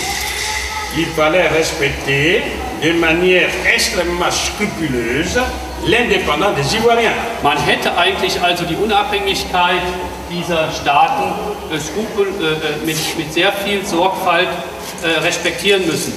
Il a été aussitôt organisé contre Laurent Gbagbo une pression internationale. Es wurde dann also ein internationaler Druck gegen Laurent Gbagbo aufgebaut. Car son régime déplaisait beaucoup à la droite internationale. Weil sein Regime sehr die Rechte also die politische Rechte in der internationalen Staatengemeinschaft gestört hat. Et la France s'est mêlée de tout cela. Und Frankreich hat sich da überall eingemischt. Est intervenu de manière militaire. Und ist hat militärisch interveniert. Et a fait en sorte que M. Gbagbo soit embastillé. Und hat natürlich dafür gesorgt, dass Herr Gbagbo entsprechend eingesperrt wird. Et il est aujourd'hui traduit devant le tribunal pénal international. Und er wird heute also vor den Internationalen Strafgerichtshof gestellt. Alors que son pays n'a pas signé les clauses de ce tribunal pénal. Obwohl sein Land die Bedingungen für den Internationalen Strafgerichtshof nicht unterzeichnet hat. Si l'on procède de cette manière, wenn man also in dieser Weise vorgehen würde, il y a un certain nombre d'Américains qui pourraient être arrêtés et envoyés au même tribunal international. Mais on ne le fait pas. Ja, also wenn man in dieser Weise, wenn man also in dieser Weise vorgehen würde, dann gibt es auch eine gewisse Anzahl an Amerikanern, die man ebenfalls vor den Internationalen Strafgerichtshof in Europa stellen könnte, aber das wird man nicht tun. Il y a beaucoup de réactions de ce genre. Es gibt also viele derartige Reaktionen, wie zum Beispiel also vom Präsidentschaftskandidaten Jean-Luc Mélenchon. Maintenant, nous allons dire quelques mots sur le principe de la fixité des parités. Wir werden jetzt also zu dem Prinzip der festen Wechselkurse kommen. Rappelons que c'est aussi d'origine nazie. Also wir sollten immer im Auge behalten, es geht hier um das Hitler-Deutschland, Nazi-Deutschland. Diese Dinge gehen auf Hitler-Deutschland zurück, die heute noch Anwendung finden. Parce que quand les nazis prennent un pays, wenn die Nazis also ein Land unterjochen, ils prennent la monnaie locale qu'ils ont trouvée et ils la dévaluent pour donner un pouvoir d'achat élevé aux Allemands. Nehmen sie also die Währung des Landes und werten diese Währung entsprechend ab, um ihre Kaufkraft entsprechend aufzuwerten, wie zum Beispiel hier 20 Francs. C'est ainsi que, par exemple, le franc français a été dévalué, qui valait pour un marque 10 francs, est passé à 20 francs. Also zum Beispiel, als die Deutschen einmarschiert sind in Frankreich, war der Wechselkurs für den französischen Franc eine Deutschmark gleich 10 Francs Français und nach dem Einmarsch, nach der Besetzung war eine Deutschmark 20 Francs Français, Verdopplung der Kaufkraft. En 1994, la France a dévalué le franc CFA. 1994 hat also Frankreich den Franc CFA ebenfalls abgewertet. C'est-à-dire que avant la dévaluation, un franc français donnait 50 francs CFA. Après la dévaluation, pour le même franc français, on a 100 francs CFA. Also vor der Abwertung waren es 50 Francs CFA und nach der Abwertung waren es 100 Francs CFA. Ce qui veut dire qu'avant la dévaluation, avec un franc français, on avait 50 francs CFA et ça nous donne un seul ananas qu'on achetait. Also zum Beispiel hat man für einen Franc Français 50 Francs CFA am Anfang und das gibt eine Ananas. Après maintenant la dévaluation, nach der Abwertung, un franc français donne 100 francs CFA, ça nous donne 2 ananas. Ja, und wenn Sie das dann sagen, ein Franc Français gibt jetzt das Doppelte, dann haben Sie 2 Ananas gekauft für dasselbe Geld. C'est une technique monétaire utilisée pour pouvoir prélever gratuitement des richesses sur les autres pays. Das ist also, der Abwertungsmechanismus ist einer der Mechanismen, um die Kaufkraft zu stärken und die Länder entsprechend einseitig auszuplündern. Et là, on constate aussi une des conséquences, c'est que avec le franc français, le franc CFA qui est accolé à l'euro. Wenn man jetzt also eine Konsequenz sieht, nämlich den Franc CFA, der heute an den Euro gekoppelt ist, si l'euro devient fort, wenn der Euro stark wird, le franc CFA devient aussi fort. Dann wird natürlich auch der Franc CFA stark. Et cela crée beaucoup de problèmes. Und zum Beispiel auch das gibt sehr, sehr, sehr viele Probleme aux Africains. Für die Afrikaner. Comme nous dit cet opérateur économique, ils perdent 40% de leur recette d'exportation. Hier haben wir also zum Beispiel einen Baumwollbauer, der, wir hatten da einen Baumwollbauern, der 40% seines Einkommens dabei verloren hat. Un autre inconvénient, c'est que les pays de la zone française sont exclus des fait du commerce afro-africain. Auch ein anderer Mechanismus ist, dass die afrikanischen Staaten nicht in der Lage sind, untereinander Wirtschaft zu betreiben. De façon particulière et du commerce sud-sud de façon générale parce que les pays africains de la zone française ne sont pas compétitifs. Weil einmal die Länder sind also nicht konkurrenzfähig. Donc je disais qu'ils sont exclus du commerce afro-africain de façon particulière et de façon générale du commerce du commerce sud-sud. Ja, also die ganze Süd-Süd-Wirtschaft kommt nicht in Gange über entsprechende Währungsmechanismus. Also afro-afrikanische Wirtschaftsbeziehungen gibt es nicht aufgrund des bestehenden Währungssystems. Prenons un exemple. Nehmen wir jetzt mal zum Beispiel, Un seul ananas de Côte d'Ivoire vaut 100 francs CFA. wenn wir jetzt eine Ananas aus der Côte d'Ivoire nehmen und die 100 Francs CFA kostet, Arrivé par exemple au Nigeria, wenn die jetzt also nach Nigeria geschickt wird après conversion, und nach dem Wechsel der Währung, il peut coûter 600 naira, könnte das zum Beispiel 600 Naira kosten, qui est la monnaie locale. die also in Nigeria die lokale Währung ist. Or, en face de lui se trouve un autre ananas Ja, und dann hat der Nigerianer allerdings eine andere Ananas vor sich, qui provient des pays qui ne sont pas dans la zone franc CFA. die also von den Ländern kommen, die nicht in der CFA-Zone sind. Ceux-là, au lieu de coûter 600 naira, ils coûtent par exemple 400 naira. Ja, und anstatt 600 Naira zu kosten, kostet das meinetwegen nur 400. Du coup, l'ananas ivoirien ou bien d'un pays de la zone franc CFA coûte trop cher.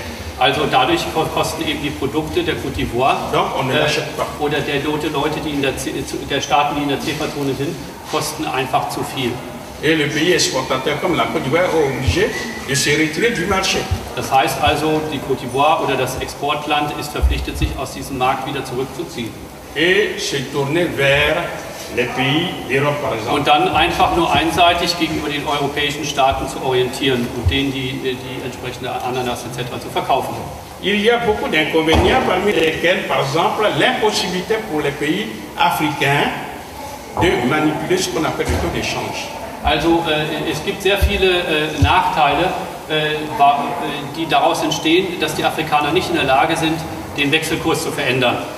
Exemple, Zum Beispiel, lorsque les pays européens exportent vers l'Amérique, wenn also die europäischen Staaten nach Amerika exportieren, les Américains ont fait affaiblir leur dollar. die Amerikaner haben dafür gesorgt, künstlich ihren Dollar schwach zu machen. Si bien qu'arrivé sur le marché américain, les produits européens sont trop chers. Wenn also die Europäer dann ihre Waren in Amerika verkaufen wollen, aufgrund des schwachen Dollars, sind diese Waren aus Europa zu teuer. Du coup, ils ont dit qu'ils ne sont pas compétitifs. Sie sind also nicht mehr konkurrenzfähig über den Währungsmechanismus. Mais les Américains peuvent exporter vers l'Europe Aber parce que leur monnaie est faible. die Amerikaner können nach Europa exportieren, weil ihre Währung schwach ist. Ihre Waren sind eben etwas günstiger. Cela se fait parce que les Américains manipulent ce qu'on appelle le taux d'échange. Das ist deshalb möglich, weil die Amerikaner eben die Möglichkeit haben, den Wechselkurs entsprechend zu verändern.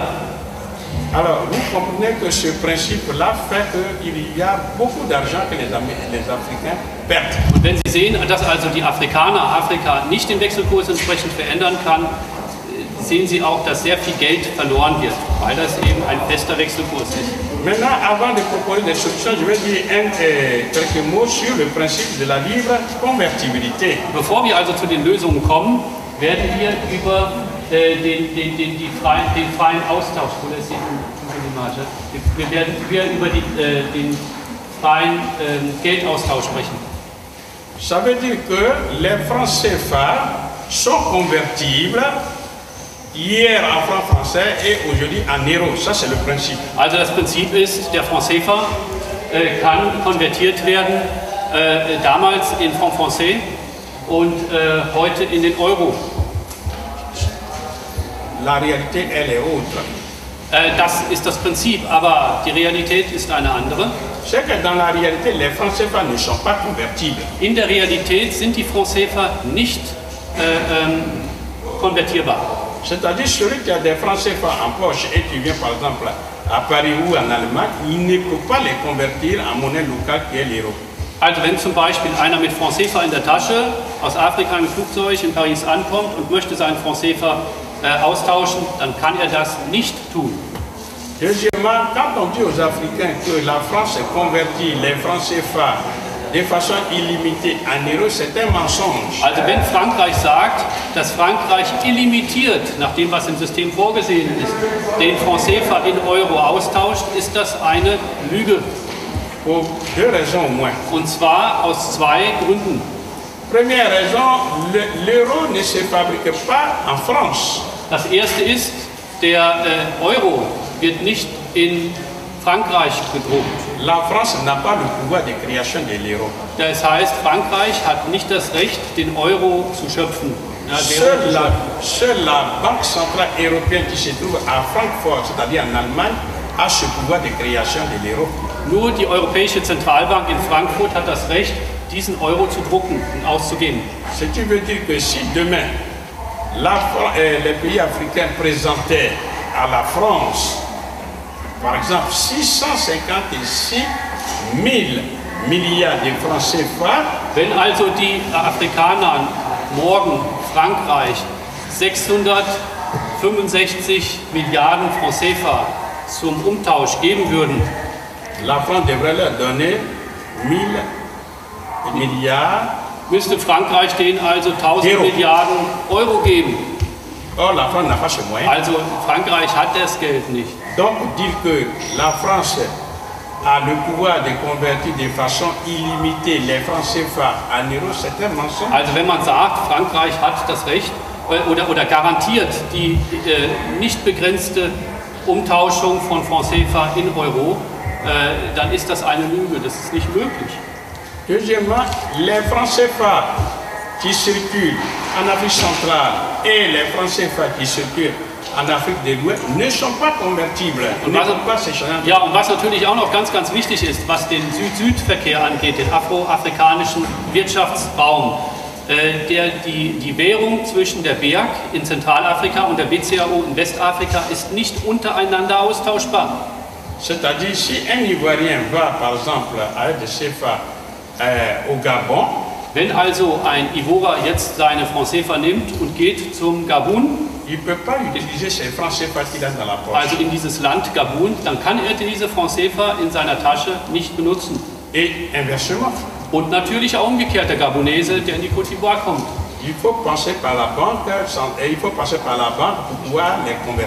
Also man muss dann immer erst zur Bank gehen und das Geld dann entsprechend umwechseln. C'est-à-dire, c'est encore une technique élaborée pour cloisonner commercialement les deux zones monétaires, ce qui n'est pas d'échange. Donc, c'est-à-dire que tu précises, il faut passer par les devises et ensuite revenir sur le Gabon, c'est ça? Oui, c'est-à-dire que il faut das heißt also, man nimmt also dann den Franc CFA, wenn ich jetzt in Gabun was kaufen will, gehe dann, tausche das in Euro um und dann von Euro in den gabonesischen CFA. So, dann geht das und dann ist auch wieder viel Geldverlust. Also, alors, maintenant, comme si ça ne suffisait pas tout ça, und auch wiederum derselbe Satz, und wenn man sagen würde, also wenn und weil das auch wiederum nicht alles reicht, il y a ce qu'on appelle le principe de la libre transférabilité. Gibt es das Prinzip des freien Kapitaltransfers. C'est-à-dire que les bénéfices réalisés dans les pays de la zone franc CFA par les investisseurs étrangers, also die ausländischen Investoren, die in den CFA-Zonen investieren und die dann entsprechend Gewinne machen, können dieses ganze Geld nehmen und nach Frankreich abführen. Et ce principe a plusieurs inconvénients. Und dieses Prinzip hat natürlich erhebliche Nachteile, mehrere erhebliche Nachteile. C'est-à-dire que dans ces conditions-là, il est difficile de former une épargne nationale. Also unter diesen Bedingungen ist es sehr, sehr, sehr schwierig, ein nationales Vermögen aufzubauen. Dans ces conditions, les pays africains n'ayant pas d'épargne sont obligés de recourir à l'endettement extérieur qui coûte cher. Und die afrikanischen Staaten sind natürlich dadurch gehalten, verpflichtet, über Verschuldung das auszugleichen, Verschuldung gegenüber ausländischen Staaten. Il y a beaucoup d'inconvénients. Es gibt also sehr, sehr viele Nachteile dadurch. C'est pourquoi le président Chirac, qui a commandé la France pendant 12 ans, nous dit ceci. Also, und hier sehen wir also den früheren Präsidenten Jacques Chirac, der Folgendes gesagt hat. Il dit qu'on oublie une chose. Man vergisst etwas.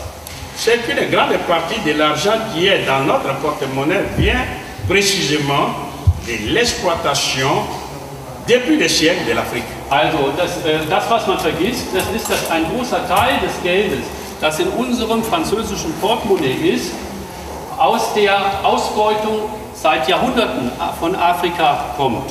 Pas uniquement, mais Nicht beaucoup vient de ausschließlich. l'exploitation de l'Afrique.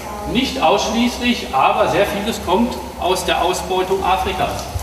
Alors, il faut avoir un petit peu de bon sens. Man muss also schon etwas guten Willen zeigen. Je ne dis pas de générosité, mais de bon sens. Ich sage also nicht, dass man generös, offenherzig sein soll, aber zumindest etwas guten Willen haben. Pour rendre, un petit bon sens de justice, pour rendre aux Africains ce qu'on leur a pris.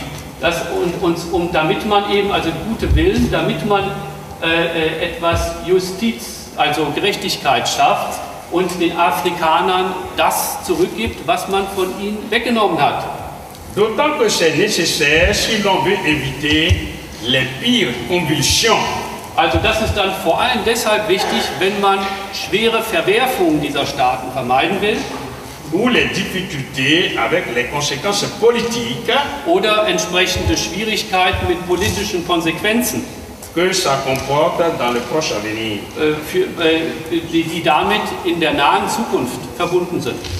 Jean-Luc Mélenchon Der Präsidentschaftskandidat 2012, Jean-Luc Mélenchon, sagt Folgendes: dit que le franc CFA présente le grave défaut de lier les choix financiers Also der Franc CFA präsentiert schwerwiegendste Mängel, indem er die finanziellen Wahlen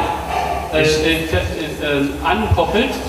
de cette partie de l'Afrique à la BCE, Dieses Teils von Afrikas an die BCE, an die Europäische Zentralbank koppelt et à l'Europe und an Europa et empêche les pays concernés d'entrer dans la construction d'une banque centrale africaine. und diese betroffenen Länder daran hindert, eine eigene Zentralbank, eine eigene afrikanische Zentralbank aufzubauen.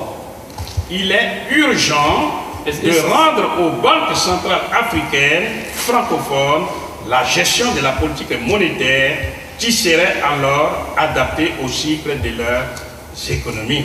Es ist also sehr wichtig oder sehr dringlich, den afrikanischen Zentralbanken, den afrikanischen frankophonen Zentralbanken, das Management der Währungspolitik zu überlassen, was auch so, dass dieses Management angepasst ist an deren Wirtschaft. Ceci s'accompagnerait d'un abandon par la France de son droit de veto, De son droit de vote et de veto dans toutes les instances de ces banques. Also das würde dann also begleitet sein mit der Aufgabe Frankreichs von seinem Vetorecht, das müsste man dann eben lassen, und auch seinem Stimmrecht in den Zentralbanken Afrikas. De l'abandon de l'obligation de déposer 50% des avoirs des pays CFA à la Banque de France. Ja, und dann natürlich auch das Aufgeben, die Annullierung der Verpflichtung, dass die afrikanischen Staaten 50% ihres Eigentums, ihres eigenen Vermögens an der französischen Nationalbank deponieren müssen. Ainsi que l'abandon du pouvoir du Conseil des ministres français de décider des parités et d'évaluation du CFA. Und natürlich dann auch die Aufgabe, die Annullierung, die Annullierung des französischen Ministerrats über die Wechselkurse oder über die Abwertung dieser Währung entscheiden zu können. Auch das sollte aufgegeben werden. C'est pour dire que il y a une responsabilité aussi de l'Union européenne. Es gibt aber auch eine besondere Verantwortung Europas, der Europäischen Union. Parce que le 23 novembre 1998, den am 23. November 1998 l'Union européenne a décidé hat die Europäische Union entschieden, que la Banque centrale, que la BCE doit être informée régulièrement dass die Europäische Zentralbank regelmäßig informiert werden muss par la France durch Frankreich de tout ce qui se passe dans la zone franc CFA. über alles, was sich in der Franc-CFA-Zone abspielt.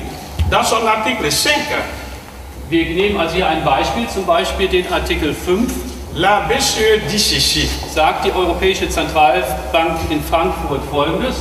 La France soumet à la Commission, Die Frankreich gibt der Kommission à la Banque centrale européenne, und der Europäischen Zentralbank tout projet tendant à modifier sämtliche Projekte, die versuchen, Folgendes zu modifizieren. la nature ou la portée de ces accords. Also modifizieren die Weite oder die Auswirkungen dieser oder die Art und Weise dieser Verträge. Ces projets doivent être approuvés par le Conseil Diese Projekte müssen abgehakt werden durch den Conseil, das heißt durch den Rat. et après consultation de la Banque centrale européenne. Und natürlich erst nach den entsprechenden Beratungen mit der Europäischen Zentralbank. Alors vous voyez bien que de la même manière qu'on a fait le procès de Nuremberg, Also wie man, das sehen Sie, in Nürnberg die Prozesse in Nürnberg gemacht hat, les Africains sont amenés aussi à faire le procès du franc CFA sind heute die Afrikaner gehalten, den Prozess des Franc CFA zu machen. contre tous ceux qui maintiennent le système. Gegenüber allen, die dieses System aufrechterhalten. La question c'est de dire après quelles sont les solutions. Und jetzt unter diesen Bedingungen ist jetzt die Frage, was sind eigentlich die Lösungen, die man anbieten kann? Pour nous résumer, nous dirons que pour sauver l'Afrique, il faut deux solutions essentielles. Also was der Professor sagt, ist, es braucht eigentlich zwei grundlegende Lösungen. La première solution, c'est laisser aux Africains d'acquérir la souveraineté monétaire. Man sollte den afrikanischen Staaten die Möglichkeit lassen, ihre eigene Währungsunabhängigkeit zu erwerben. La deuxième solution, c'est la transformation locale, c'est-à-dire la transformation en Afrique de toutes les matières premières en produits finis. Ja, und das, was man noch machen sollte, ist, dass eben Afrika die Möglichkeit bekommt, die eigenen Rohstoffe in Fertigprodukte umzuwandeln, und zwar vor Ort in Afrika. Ces deux solutions méritent un développement. Und diese beiden Lösungen brauchen eine gewisse Darstellung. Nous allons rapidement dire quelques mots sur la première solution. Also die erste Lösung, nämlich dass die ihre Währungsunabhängigkeit bekommen, dazu werden wir hier einige Punkte aufzeigen. L'acquisition de la souveraineté monétaire exige, premièrement, que le gouvernement local, also die Währungsunabhängigkeit erfordert, dass die lokale Regierung in dem Land dépose un projet de loi au bureau de l'Assemblée nationale qui l'approuve. Ja, also dass diese Regierung ein Projekt in dem Parlament niederlegt, das dann eben auch vom Parlament entsprechend verabschiedet wird. Cela veut dire quand le projet de loi a été adopté par l'Assemblée nationale, wenn also das Parlament einen Gesetzesentwurf verabschiedet, eh bien, il reste la deuxième phase qui est simplement la phase opérationnelle, c'est-à-dire dann bleibt also nur noch die zweite Phase, nämlich die operative Phase. On choisit une technique pour imprimer les billets de banque. Dann wird man also eine gewisse Technik entwerfen, um eben die entsprechenden Geldscheine und Münzen zu drucken. Et à partir de là, on gère la monnaie de façon plus rationnelle. Und ab diesem Zeitpunkt kann man also viel sinnvoller mit den Währungskreislaufen, mit den Finanzkreisläufen in diesen afrikanischen Staaten umgehen. Ce qui est valable pour un pays peut se faire par un groupe de pays. was also als gültig ist für einen einzigen Staat, ist natürlich auch gültig für eine Gruppe von Staaten. Et pour nous qui projetons la création de la monnaie unique africaine, Und für uns, die also die afrikanische Einheitswährung MUA im Augenschein haben, la monnaie d'or dans la maison qu'on appelle la Banque centrale. also diese Währung sollte in der Zentralbank dann aufgehoben sein, der Doch. afrikanischen. Donc on aurait la Banque centrale africaine, en abrégé BCA. Dann hätte man also die afrikanische Zentralbank. Cette banque centrale aura sous sa direction des banques centrales nationales. Und diese Bank, diese afrikanische Zentralbank, hätte dann die afrikanischen Zentralbanken der einzelnen Länder unter sich. Chaque banque centrale nationale a sous sa direction des banques commerciales où les citoyens ont leur compte. Ja, und jede nationale Zentralbank hätte dann die verschiedenen Privatbanken in dem Land unter sich, die dann ein Konto in der Zentralbank, in der nationalen Zentralbank haben.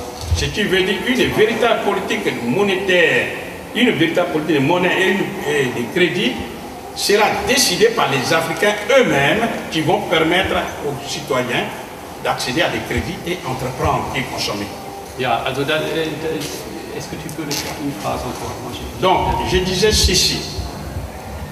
Parce que les Africains maîtrisent leur propre monnaie, Weil die Afrikaner ihre eigene Währung selber beherrschen, depuis la Banque centrale africaine, aufgrund der afrikanischen Zentralbank für sämtliche afrikanischen Staaten en passant par les banques centrales nationales, und dann natürlich über die nationalen Zentralbanken der einzelnen Länder.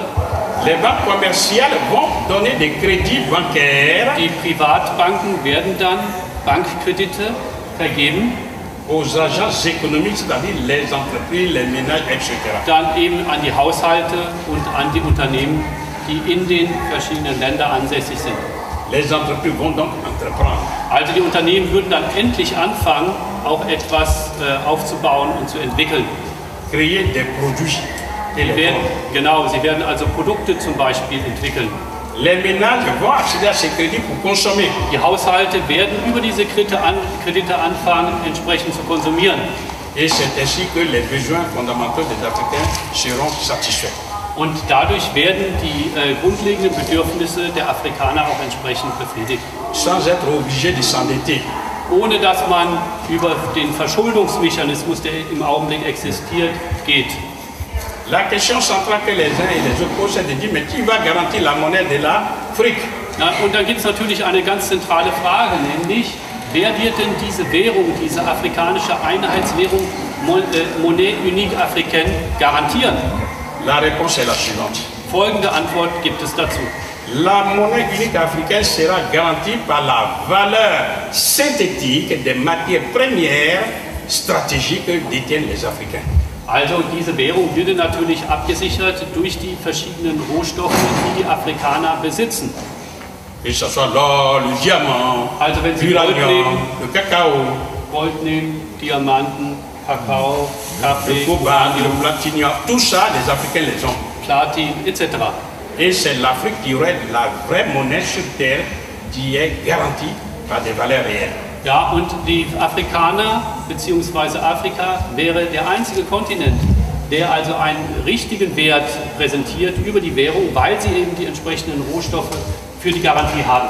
Parce que l'euro, le dollar ne reposent sur rien. Der Euro und der Dollar stützen sich auf nichts.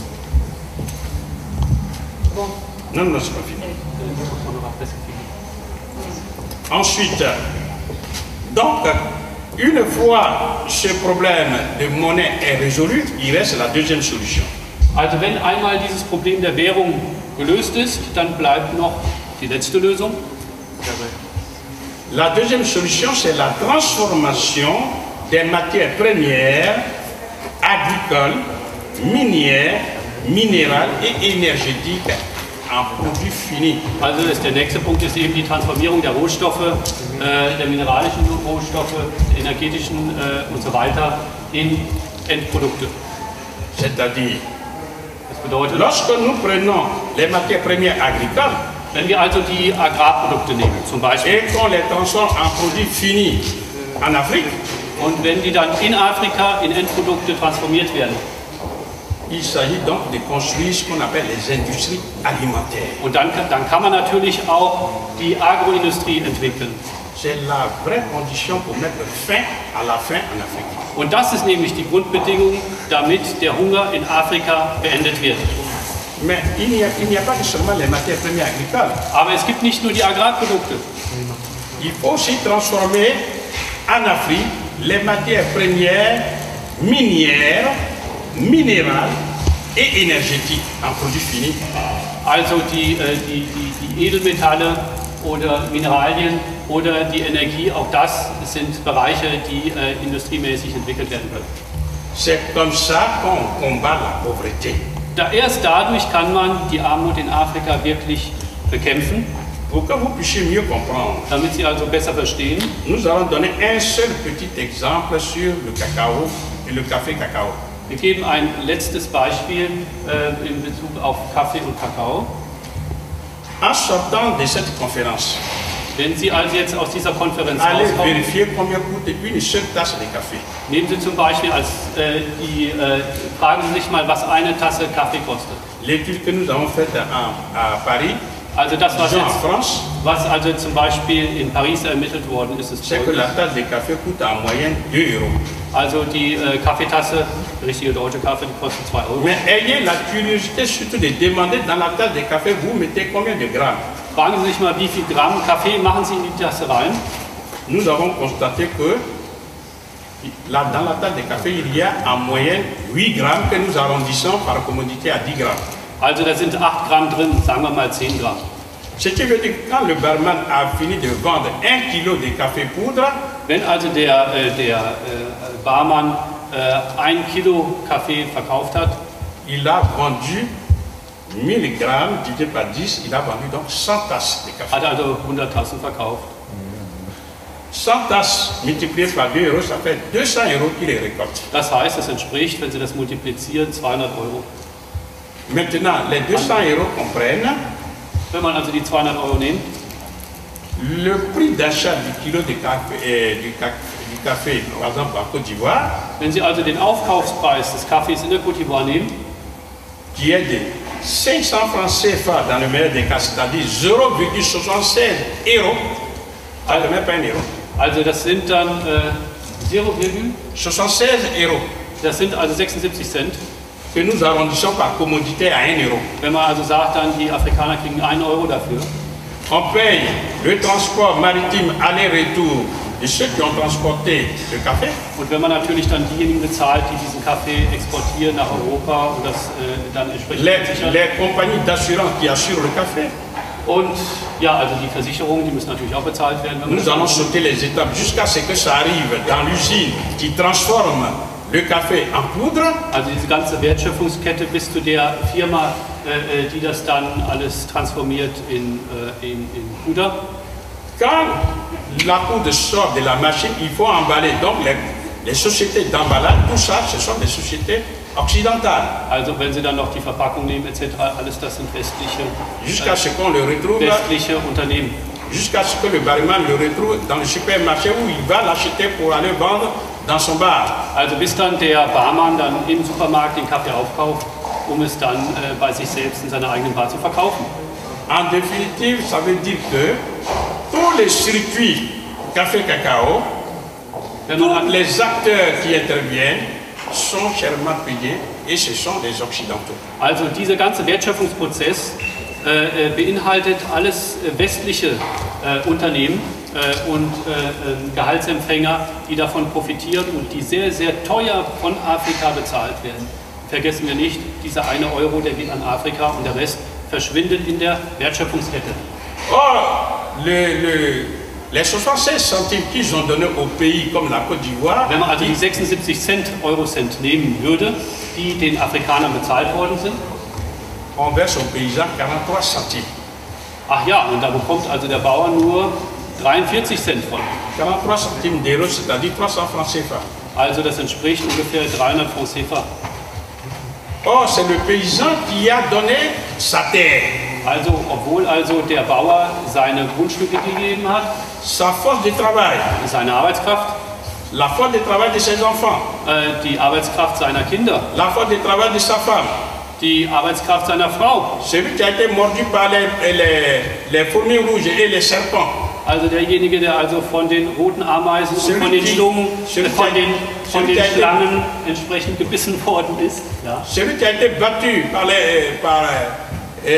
la pluie et qui connaît le soleil. Also derjenige, der durch Wind und Wetter geht. Ja, Et c'est tout ça, c'est lui qui reçoit 43 centimes. und ist derjenige, der 43 Cent bekommt. Donc la solution, il ne s'agit pas d'avoir pitié. Die Lösung ist also nicht ganz einfach. Die Lösung ist nicht einfach nur Mitleid zu haben. La vraie solution consiste à prendre la machine qui est implantée, par exemple en Occident ou en Chine, et l'implanter en Afrique. Die einzige Lösung ist, man nimmt die Maschine, die in Europa zum Beispiel, in Deutschland ist, und bringt sie dann in das entsprechende afrikanische Land. Et comme ça, le café sera transformé là-bas par la même machine et il sera emballé pour être expédié en Occident. Ja, und dann würde man eben den Kaffee dort vor Ort entsprechend transformieren, verpacken und dann nach Europa schicken.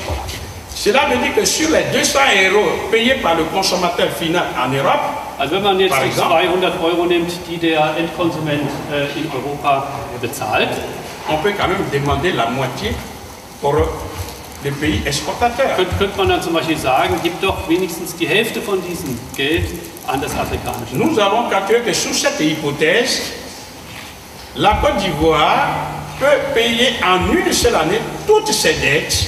Also es wurde jetzt zum Beispiel kalkuliert, angenommen es wäre dieser Kaffee Kakao und man würde nur dieses Beispiel nehmen, könnte die Côte d'Ivoire innerhalb eines Jahres sämtliche Schulden bezahlen, die sie international hat. Et retrouver sa totale indépendance. Und eine komplette Unabhängigkeit entwickeln. Mais on peut même dire, mais 100 € c'est trop. Et nous sommes allés jusqu'à imaginer qu'on paye, après avoir fait tout le travail, après avoir donné la dette, on vend à 6,25 €.